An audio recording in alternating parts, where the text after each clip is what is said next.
Pemirsa, banjir di Pinang Ranti, Jakarta Timur kemarin tidak hanya membuat warga sibuk mengamankan barang mereka. Warga dapat kerja tambahan karena tiba-tiba ular besar muncul dari balik pohon. Saat warga disibukkan dengan banjir, seekor ular dengan tenangnya bertengger di sebuah pohon. Pengunggah video mengamati pergerakan ular jenis sanca ini sambil tetap merekam dari kejauhan. Meski menegangkan, warga Kampung Pulo menganggap kemunculan ular ini sebagai hiburan mendadak saat banjir. Diduga ular muncul di permukiman karena sarangnya terendam banjir. Gede banget ya guys ya. Oke, terlihat ular. Hujan yang mengguyur ibu kota Jakarta dari siang hingga malam hari menyebabkan antrian panjang di halte CSW Kramat Pela, Kebayoran Baru, Jakarta Selatan. Antrian mengular di berbagai rute karena bertepatan dengan jam pulang kerja hingga terjadi penumpukan penumpang. Usai hujan deras mengguyur ibu kota sejak siang hingga jelang malam menyebabkan kepadatan penumpang transportasi umum, salah satunya di halte CSW Kramat Pela, Kebayoran Baru, Jakarta Selatan. Antrian mengular di sepanjang halte dari berbagai arah karena bertepatan dengan pulang kerja. Bahkan penumpukan penumpang masih terus terjadi hingga malam menjelang.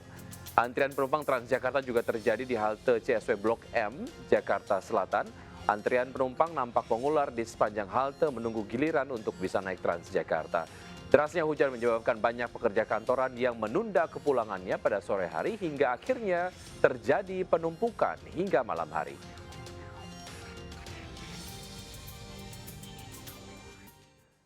Hujan sesorean kemarin, Jakarta langsung lumpuh. Sedikitnya 30 RT terendam banjir, sebagian rute Transjakarta terganggu dan dialihkan.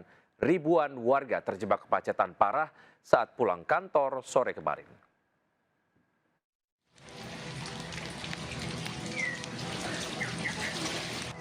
Hujan deras di Jakarta sejak Selasa siang, sekitar 300 rumah di 3 RT di Jalan Pesing, Poglar, Cengkareng, Jakarta Barat langsung terendam banjir setinggi 1 meter. Meski bukan kali pertama, banjir luapan kali Sekretaris ini cukup membuat repot. Warga harus menyelamatkan barang agar tidak rusak. Di Jakarta Timur, banjir terparah terjadi di RT 1 RW 8 kawasan Cipinang, Cempedak, Jatinegara. Jalanan terendam hingga 30 cm lebih akibat luapan kali baru. Warga berkejaran dengan waktu menyelamatkan barang dari banjir yang masuk ke rumah mereka. Sementara itu di Jakarta Selatan, titik banjir cukup tinggi di wilayah Tegal, Parang, Selatan, Mampang Perapatan. Ketinggian banjir mencapai 50 cm, melumpuhkan aktivitas warga. Jalanan terendam, tidak bisa dilalui motor dan mobil, membuat sejumlah toko dan kios memilih tutup. Di sejumlah wilayah, banjir berlangsung hingga malam hari, salah satunya di kawasan Rawabuaya, Cengkareng, Jakarta Barat. Warga terpaksa beraktivitas di tengah kepungan banjir dan memilih tidak mengungsi. Selain merendam permukiman, banjir di saat jam pulang kantor memicu kemacetan parah di sejumlah ruas jalan. Salah satunya di Jalan Daan Mogot kilometer 13. Ribuan kendaraan tersendat dari arah Grogol menuju Kalideres. Beberapa motor mogok akibat menerobos genangan setinggi 30 cm lebih.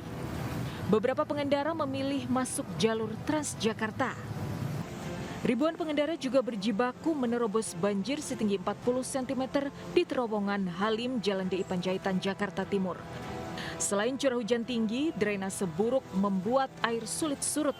Beberapa pengendara bernasib apes, motor mereka mati saat menerobos genangan banjir.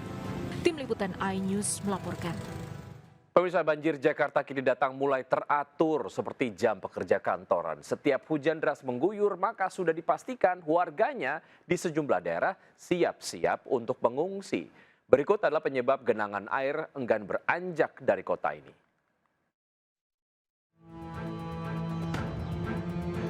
Hujan lagi, Jakarta banjir lagi. Sepertinya warga kota ini sudah semakin paham. Ketika hujan mulai mengguyur, maka saat itulah waktunya menghadapi kemacetan jalanan dan juga genangan air alias banjir.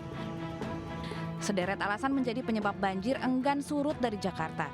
Curah hujan yang tinggi, yang lebih besar dari kapasitas drainase membuat air meluap merendam perumahan. Arus kiriman juga menyumbang ketinggian banjir. Selain itu, minimnya ruang terbuka hijau dan isu yang baru-baru ini mencuat, yaitu penurunan tanah turut jadi pemicu banjir.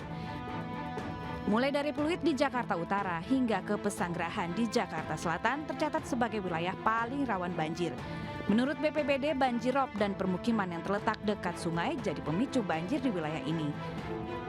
Tentu saja, Banjir yang melanda terus-menerus sepanjang tahun 2025 turut berdampak pada 51.000 warga Jabodetabek. Tidak sedikit juga kerugian yang ditimbulkan, bahkan mencapai 1,5 triliun rupiah lebih. Selama hujan masih mengguyur kota ini, maka suka tidak suka warganya harus belajar hidup berdampingan dengan banjir. Karena itu, Jakarta kini menanti langkah tegas serta nyata dari pemangku kebijakan agar bisa menghentikan banjir. Tim Liputan iNews melaporkan. Tanpa pikir panjang, seorang anggota polisi terjun ke aliran Kali Kresek Lagoa yang tengah meluap di Koja, Jakarta Utara. Beruntung korban bisa diselamatkan meski sempat terseret arus.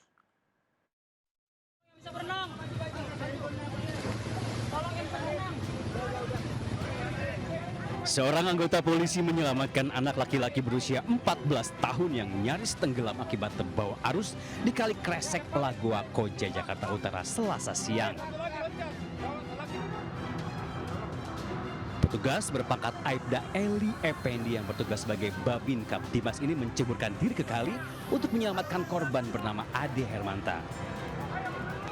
Ade yang masih duduk di sekolah menengah pertama ini pun berhasil dievakuasi ke daratan dengan selamat dan dibawa ke Rumah Sakit Umum Daerah Koja guna pemeriksaan kesehatan.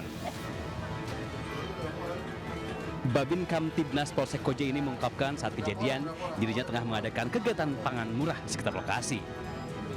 Orang tua korban tidak menyangka jika anaknya yang pamit belajar kelompok justru terbawa arus saat bermain. Orang tua korban sampaikan terima kasih karena anaknya berhasil diselamatkan oleh Aibda Eli. Dari Jakarta, Rizky Falupi, iNews melaporkan. Selain banjir, saat hujan deras, waspada terhadap pohon tumbang. Pemirsa, di Tangerang Selatan, pohon setinggi 7 meter tumbang hingga menutup jalan dan menyebabkan kemacetan panjang.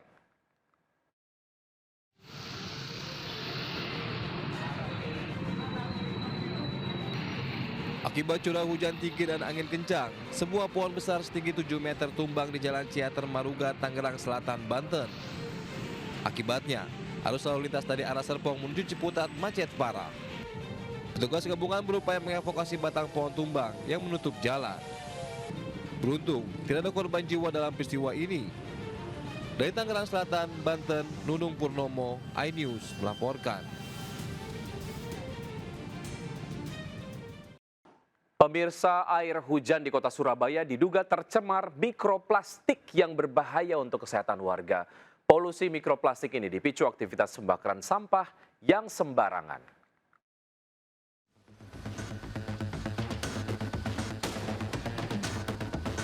Buliran air hujan yang mengguyur kota Surabaya, Jawa Timur ternyata terkontaminasi mikroplastik. Dari hasil penelitian oleh Ecological Observation at Wetlands Conservation atau Ekoton, di 7 lokasi kota Surabaya, seluruh sampel air hujan mengandung partikel mikroplastik. Kandungan mikroplastik terbanyak ada di wilayah Pakis Gelora, yaitu 1 liter air mengandung 356 partikel mikroplastik. Menurut peneliti, pencemaran mikroplastik pada air hujan ini dipicu aktivitas pembakaran sampah plastik serta gesekan ban kendaraan dengan aspal. Sementara PADLH Surabaya sudah berupaya maksimal dalam mengurangi sampah plastik dengan menerapkan larangan penggunaan tas plastik sekali pakai di toko modern. Air hujan tercemar mikroplastik ini pun dikhawatirkan menjadi ancaman serius bagi kesehatan masyarakat. Untuk meminimalisir polusi mikroplastik ini, warga diimbau untuk tidak membakar sampah dan mengelola sampah dengan benar. Dari Surabaya, Jawa Timur, Rahmat Ilyasan, iNews melaporkan. Hujan deras disertai angin kencang rusak belasan rumah di kawasan Ciseeng, Parung, Kabupaten Bogor, Jawa Barat. Hujan badai juga menerjang kawasan Cilebut hingga menyebabkan sebuah panggung acara ambruk. Selain itu, angin kencang juga menyebabkan pohon ambruk di kawasan Pomat, Bogor.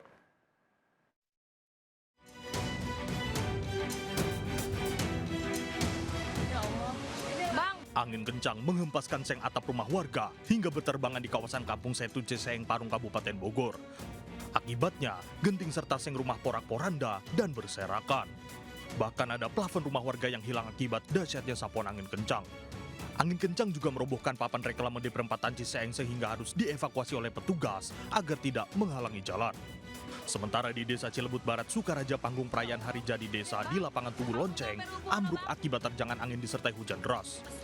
Rencananya, panggung ini digunakan hari ini sebagai bagian dari perayaan puncak hari jadi desa. Meski tidak ada korban, namun panitia harus bekerja keras memperbaiki panggung agar bisa digunakan. Hujan deras disertai angin kencang juga menerjang kawasan Jalan Raya Pomat Karadenan hingga menyebabkan sebuah pohon tumbang menimpa sebuah sepeda motor. Warga mengaku sangat was-was saat hujan deras menerjang, khawatir pohon besar yang ada di sepanjang jalan tumbang diterjang angin kencang. Tim Liputan iNews melaporkan.